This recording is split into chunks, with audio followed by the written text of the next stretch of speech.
Hello everyone and welcome to another episode of the I'll Try That podcast.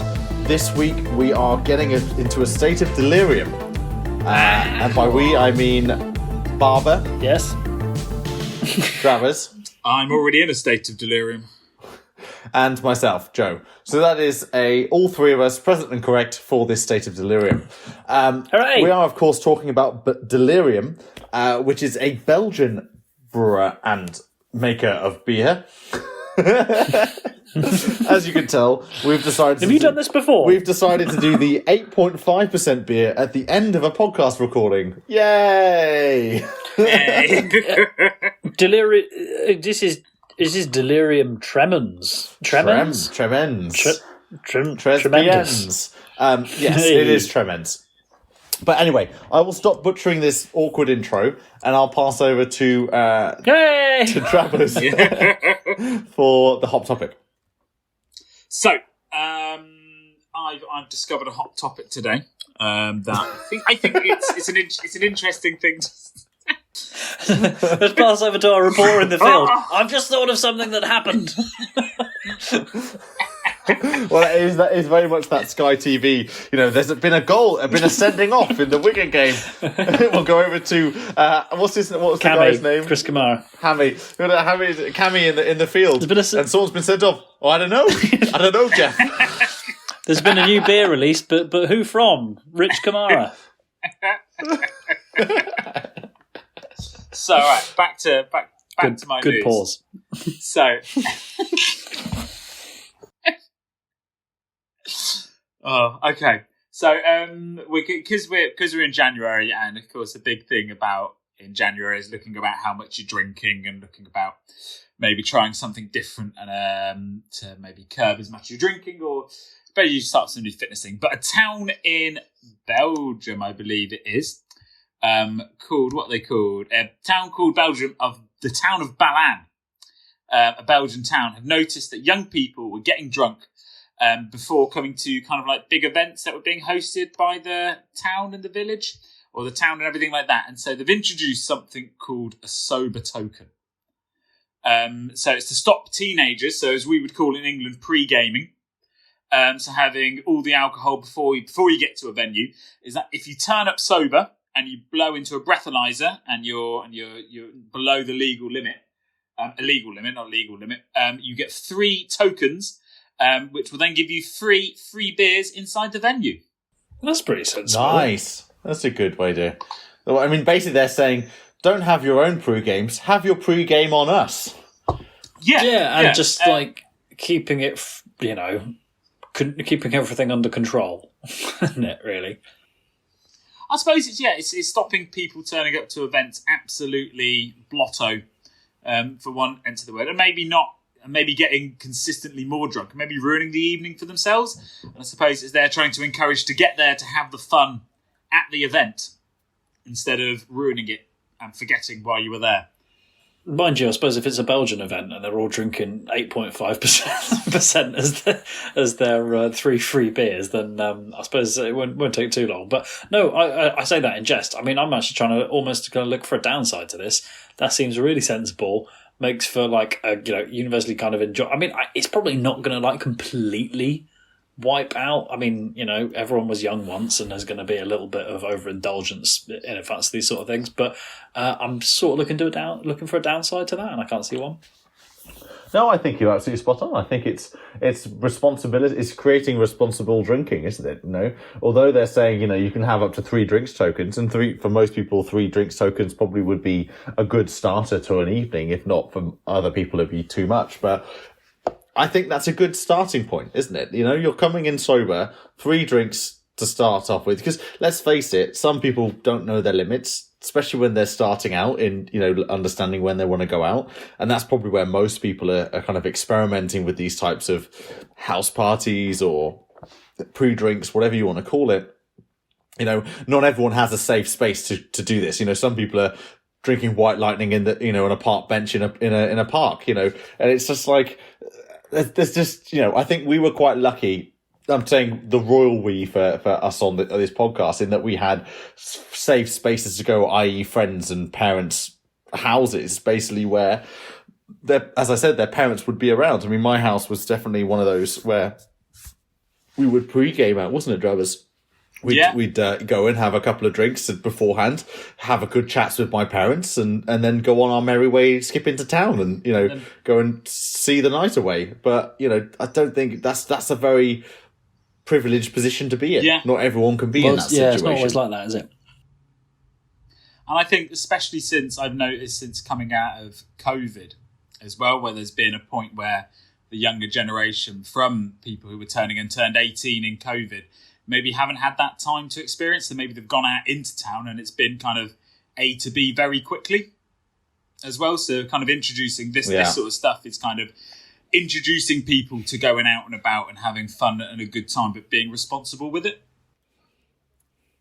I just have to think, I hope that they're putting the back, whatever the situation is for these 3 drinks tokens, as in like the location, they've chosen a good one. It's not like a corporate or like a government or charity event, like a village town hall or something. I hope they've chosen somewhere cool, because they're not going to have people turn up, sober to like a village hall to say, now go get your little plastic cup full of little J2O and no whatever. It's just, you can imagine it being done very poorly, and it's just like no one's going to go there. People will go there first for the enticement of a free drink, and then they're going to go, I'm never going back there again. What's the point? Whereas if they've done it in a bar and it's like actually kind of a nice setup and things, then people will. I could see this really taking off, and there's a really safe way to start, or a safer way to start your evenings. Let's put it that way. There's a couple of things I think about that's quite cool. I could certainly see it being like a thing where maybe it's something that you experienced in your hometown, and then you would like go off wherever it may be. You wouldn't like, for a lot, if it's young kids, sort of, because also I guess in Belgium drinking age is 16. So imagine if they're sort of 16, 17, and then for kids that maybe like go off to university or whatever it might be, they might go and meet young people from another part of the country. And I imagine if you were from that town, you were telling someone that you met in some student halls of residence, this is what we did back in my town. If I heard that from someone else, I'd be like, no way, that's the coolest thing I've ever heard of in my life. But also there's a little bit of that to you guys keep calling it pre-game. I in my head I just keep hearing, they mean prinking. It's just, what? Prinking. Think about it. It's a contraction. Yeah, no, I know. Yeah. It's too edgy and cool for me, Barbara. I know. Yeah, I've got edge and cool written all over me. But the other thing that's quite nice about it, I think, is that looking back to particularly those warm-up sessions, it would also be. I mean, it's a nice thing to be able to bond with your particularly close friends. But I quite like the idea of, if this is at like town events and that sort of thing, that then it is quite a good starter to then go and mix with people outside of your immediate, like your little comfort zone, and I suppose meet new people, and then meeting new people always just broadens your own horizons. It's not me getting too philosophical about this sort of thing, but it's got to be a good thing. Very community minded. If I were to put it into what I I have to try and put these kind of things into our own kind of experiences. So we used to go to a nightclub in Worcester called Sin, SIN. And Sin was always like the pre-game nightclub, and I'm using quotation marks for nightclub. It was basically like it doesn't have like glass windows, whatever. And it was basically like music going inside, and you'd usually get 1 or 2 drinks there maximum. And then you'd get a stamp on your hand, and you'd go to their sister club called Bushwhackers. So Sin would only be open from like 8 o'clock to like 10 o'clock, or if that was it was really an evening club, exactly. And then you'd get your stamp to go to Bushwhackers, which is like down the road, and that was the one that would be open till 3 o'clock in the morning if you were so hardcore that you could do that, which as obviously 18, 19-year-olds 18 or 19-year-olds, I reckon we probably did it maybe once. But yeah, so I think that's what I'm kind of envisaging in my head, is this pre-game kind of, or prinking setup run by charity / government is going to be like a Sin before you go on to your Bushwhackers. It's really table dramas there. Pursuit of happiness time. I was going to say, are we done with the hot topic now? While Richard recovers. got a very weird response from Rich there at the end of that segment. He's been at the hippie beer again. Oh, this is delirium. I think he's probably tucking into delirium, which, if I'm honest, it does exactly as it says on the tin. It is, So, delirium, the pink elephant. What do we know about this, guys? What does it envisage? The pink elephant in the room. I'm thinking of that scene in Dumbo. Is that when Dumbo gets drunk? Yes. Yeah, absolutely spot on. He sees the pink elephant. Yeah. And the pink elephant is in reference to Belgium. Delirium Tremens. Get out. So delirium tremens is the withdrawal effects that alcoholics can get when they haven't got alcohol in their system. So the 2 to 3 days after they've had they go cold turkey. Basically, they have a 3 to 5% chance of getting DTS, which is delirium tremens, and that is what is referred to as seeing the pink elephant, which is seizures, it's hallucinations, it's all this other weird bad stuff. That's it. I've heard of that so many times before, and I didn't know that's what it was. The DTs. Yeah, so these DTS is based not down to. I don't know what the F is. I thought it was DT. Yeah, the. Yeah. So that is where the seeing the pink elephant comes from. And I always thought of this seeing the pink elephant. Oh, it's Dumbo. It's about getting drunk and you see the pink elephant. But obviously, having consumed alcohol in my lifetime, I've never seen pink elephants. But obviously, you have to be. This is for the hardcore. Not hardcore makes it sound a good thing. Sounds for the people who seriously need help. Level of consumption to then stop. Which I never thought was Dumbo. No, obviously not. But Disney are taking some liberties here. Let's not say Disney is factual. Let's put it that way. Hang on. But hey, that's where it's called delirium tremens. Is where you see the pink elephants or the potential of seeing the pink elephants. And there is a brand that is called themselves Delirium, and they have a Belgian strong beer, and their insignia / icon is a pink elephant. I mean, check that out. What do you take of that? What do you mean? What do you make of that? We're addressing the elephant in the room, aren't we? Thanks, chaps. It seems a bit conflicting as a beer selling message, doesn't it? I mean, I'm being a bit obvious here. Is it, or is it so on the nose and addressing the literal elephant in the room? It's so right for beer. Is this not the most? This is what beer advertising could like they have just hit the nail on the head of beer advertising because they're so ridiculous. They're so ridiculously extreme. Let's put extreme is the right word. I would say about this. So they kind of saying don't see the pink elephant. Don't see the pink elephant. Drink delirium. No, I think they're saying that delirium tremens is if you look into it as we just have, it's a very serious condition if you're an alcoholic. And they've created a brand around that. And I don't know if that's aware, because I certainly didn't know that before. So this is awareness for me. Yeah, so that's great awareness. But I feel like they're also trying to play on that kind of like, because it's linked with alcohol and because it's a strong beer and they have a set of strong beers. So it is also like their brand kind of like positioning is the fact that they make strong beers. So Belgian beers, which we know are strong.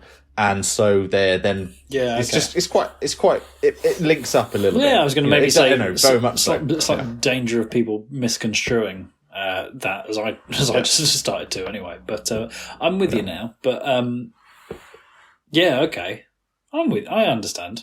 I was trying to convince myself as much as anything else. But well, maybe we should move on. But maybe we should talk about the liquid then. In that case. Go. So, this is Belgian strong beer, 8.5%. This is a blonde, right? I don't think it's actually specified, but it is a blonde, isn't it? It's a pale blonde, yeah. And again, I'm a little bit like, as you may have heard us recently talk about Le Chouf, sorry, Duvel. I might. No, I think if I did put this next to Le Chouf, I probably could pick it out in a lineup. Yeah. Couldn't I? It's definitely got a heavier hit to it than the Le Chouf. Yeah, it's got real chutzpah. It's a lot. I was going to say the flavour's a lot denser. Yes, dense is the right word. I was searching for the word there, Drabbers. Well done. Yeah. Well, that'll be the triple fermentation for you, chaps. Triple fermentation? Triple. Tell us more. Well, they sometimes ferment it. This one. Le Chouffe was double, wasn't it? Exactly, that was my point. That leads back to what Drabbers was saying, is why it's denser, because it's got 3 layers of fermentation. Wow. Incredible. Although they are okay, I'm going to read out what they say on their website is what you should be feeling right now when it comes to flavour. And you guys tell me if you're feeling the same way. Running from an elephant. Right. Fear. So, apparently it feels like the sound shot of alcohol is igniting the mouth. Again, this might be poorly translated. Laying it on In reality, the tongue and palate are warmed. The taste is characterized by its roundness. The aftertaste is strong, long-lasting, and dry bitter. I'm definitely getting the dry bitter. Yeah, my mouth is kind of like quite dry at the moment. Makes sense. It's a bit bitter. And it sticks with you, doesn't it? It's persistent. I don't know about the first bit. Sounded like it's kind of saying there's a party in your mouth and everyone's invited, which is I think that's probably fair. But rounded, I'd probably say that. But it's quite. I'd agree with the bitterness. Sorry, I'm just sat here kind of going, It's I quite like this. Got a bit of a malty feel. Yeah, for a blonde, I'd say. Do they refer to their scent as being slightly malty, a nice touch of alcohol, which I've never heard the phrase before. A nice touch of alcohol. An aggressive shove down the stairs of alcohol, essentially. yeah. A nice touch. An aggressive shove of alcohol. Yeah. A swift kick to the groin of alcohol. And I would say that doesn't really bode well, given this is their entry beer. There are a lot of other Delirium beers, aren't there? I saw Delirium Noctrum, a Delirium Christmas manufacturing in 9 months in oak bourbon barrels, which is 11.8%. This is the heaviest beer in the brewery. Wow, 8.5. Do you mean bourbon as in the biscuits or bourbon as in the bourbon? Sorry, the whiskey. Oh, is it not bonbons? Bonbons, le bonbon. Le bonbon. Sorry, weird side note. How the hell do you say the name of this brewery? It's not Delirium, is it? It's. Good luck. Yep. Huyghe. Huyghe. I would say Huyghe. So it's just for anyone wondering what's happened to us. We're trying to pronounce a word that's spelled Huyche. GHE, actually. Huyge. You're absolutely right. Huyghe, I would say. You're absolutely right. And I will text my Belgian friend in a second, and I'll ask him how would you actually do this. But it's not going to work for this podcast recording. But I would like to know him pronounce this word. I'm glad to know that you're texting him anyway. Apparently, brewery's been around since 1654. So they're 1654. There's a tidbit. Do you know what has caught my eye when I had a little bit of a Google of Delirium Tremens? Have you had a look at their glasses? They're cool. Yes. They're curved, aren't they? They are funky, aren't they? They're quite clearly proud of that, aren't they? I want one of these glassware. It's just so ridiculous you want it. And it's not ridiculous in that it looks weird. It just is that little subtle weirdness that you're like, oh, that's the Delirium glass. So for the listeners, you would expect anything with a glass with a stem, it's fairly, I would say, normal practice for that stem to be in a straight line. Yes. But it's just kind of got a little, it starts at the bottom, like the little base circle of the glass, it starts a little bit off centre and sort of kinks back in and then up to the middle, which, I'm sure they'll give you some absolute cobblers about why that makes it, that's how you have to drink it.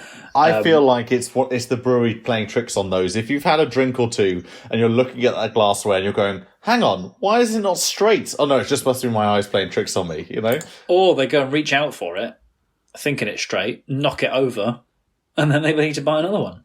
So, I'm just on the Delirium website, Yes. and I'm looking at their shop because I quite like the Pink Elephant as a brand. Okay. I'm a fan. So, what item of clothing do you think Delirium sells? So don't think of your t-shirts and your hats and all that sort of stuff. Think of something maybe a little bit more out the box. Belt. No, not a belt. that is very out of the box. Yeah, box, to be fair. Socks. No, they how socks? That's not out the box. Or they probably do come out of a box. Jodhpurs. You can tell you're from Cheltenham. Yeah. I don't know why Jodhpurs came into my. I'm embarrassed Because you've been now. in Cheltenham for too long. Yeah. Earmuffs. Walking sticks. Who was it who had walking canes? It was that Stiegel. They had walking sticks, canes, and sort of walking hiking. Hiking poles. A cane makes me think, that will be that pimp brewery that we were looking at. Probably one of the Brooklyn breweries have got to do that, right? Yeah. Harlem. I want to guess this. Is it earmuffs? It's not earmuffs, no. Would you like me to tell you? Yeah, go on. I think we'll No, be I here want for to days. guess. Okay. Waistcoats. Not waistcoats, no. It's Delirium suspenders. Oh, Nice. That's not. Just fine. I wanted to guess it. More of an accessory, I'd say. Fair enough. How much, dare I ask? €25. Oh, might as well get 2 sets for that cost. Do humans wear suspenders these days? Oh, sorry, is it suspenders or braces? Yeah. Suspenders I aren't wore suspenders. I wore suspenders at Joe's wedding. Yeah, he did.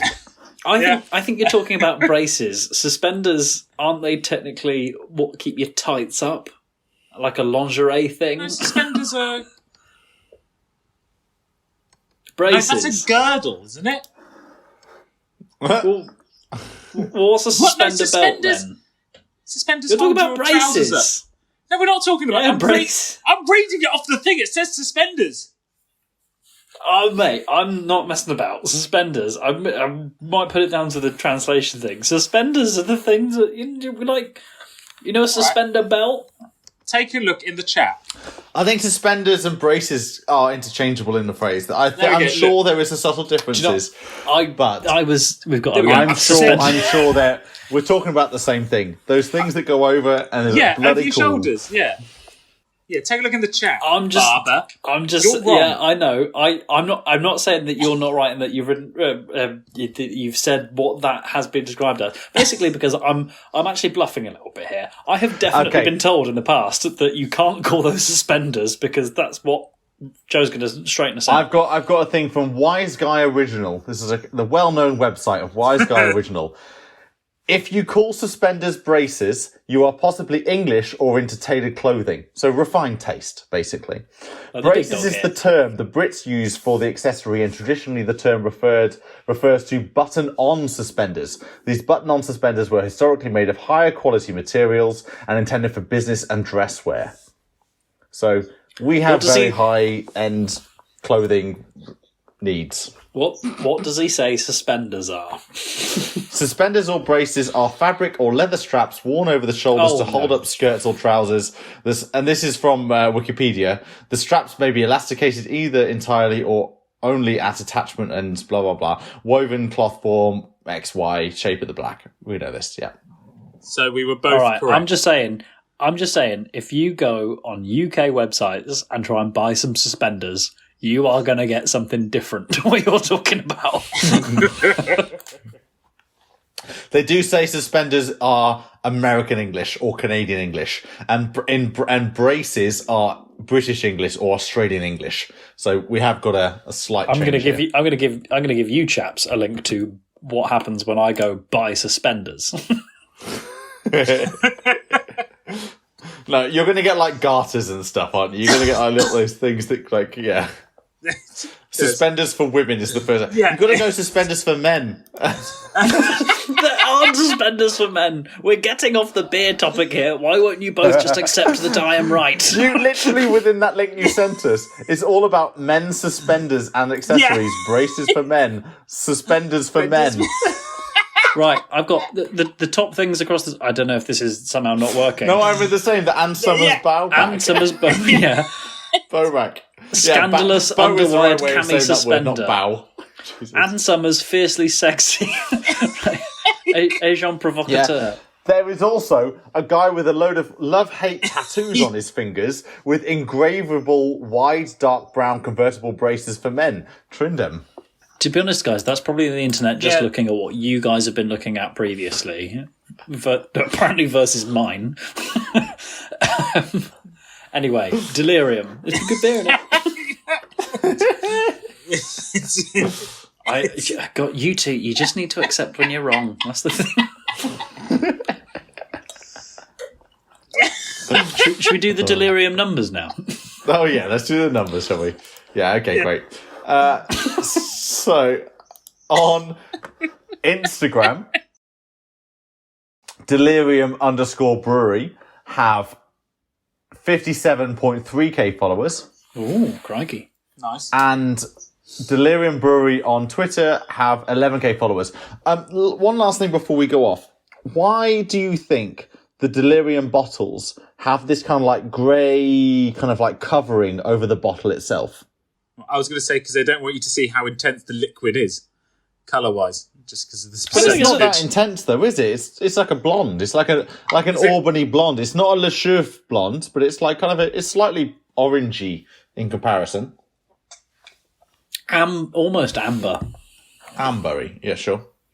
I don't know. It's interesting though. Also, that pattern on the actual bottle, which is like painted over the bottle, isn't it? And then the blue label is kind of stuck on over the top, and the kind of creamy thing to me looks like, you know, if you have like proper vanilla ice cream, it's kind of, but it's almost kind of concretey coloured, little black speckles on it. I'm sure answer is I haven't got a clue. You're right. It does have little like flecks in it, doesn't it? In the bottle. But I've no idea why that is. So I'd love to know. I have a hunch. Do you want to hear my hunch? Yes. Keep it colder. My hunch is that it's about the protection of the liquid on the inside. So kind of what Drab was just saying. But No less light about spoilage. seeing it, but it's all about light spoiling, exactly. Good. I think you might be right. It ends up making the bottle look like it's made of like china. But it is Well, glass that's bottle. my point. I was actually a little bit afraid of picking this bottle up on the shelf. I'm afraid of beer bottles, guys. That's my my phobia. Sit on the couch which and makes tell it us very about difficult to run a podcast about beer. But no, I mean, it's quite an aggressive look because it's very different. It's called Delirium. It's got a pink elephant on it. I didn't know I didn't know where Delirium Tremens and the pink elephant came from before. I just knew it was associated with alcohol. But now, and it was an 8.5%, so it was quite an aggressive feature, ABV wise. And it's in this kind of like grey speck concrete looking glass where it is what I've seen this for since we started this podcast, and this is the first time I've actually picked it up and gone, we should do an episode on this bottle. And the reason being is because it looks so aggressively, you know, don't touch me. I'm a very aggressive alcohol. so I've not. I've gone, all right, thanks, Delirium. Thanks for letting me know. You can stay on the shelf and I'll go and do all these nice friendly beers over here and we'll talk about craft beers and what's happening in sustainability and blah, blah, blah. Whereas Delirium's always been sat there going, just you wait, guys. I'm here. I'm waiting for you to come and pick me up and talk about me and unearth the difference between Delirium Tremens and the pink elephant. Suspenders. To be fair, though, actually, and there aren't that many beers I say this about, or at least I don't mention it too often, but this is one I weirdly heard this. A friend of a friend had said, get some Delirium and try it. And really? particularly for a Belgian strong beer, that doesn't happen to me very often. And I'm sure it's kind of the trick of the high percentage. By the end, you go, yeah, it's not bad, actually, is it? Oh, that's the shit. I'm actually, by the end of this, I mean, I'm quite close to the bottom. I poured it out in a tulip glass because I was thinking finished Belgian mine. beer. And yeah, I'm really enjoying it. But you're right, it's that 8.5% is kicking in. Yeah, if ever you need a shortcut, I think Delirium's got you covered. And that's all we have time for this week's episode of the I'll Try That podcast. And so from me, Joe, Rich, Barber, and Simo, goodbye. And don't forget to follow us on Instagram, Twitter, I'll try that podcast.com. and watch us on YouTube. Goodbye now.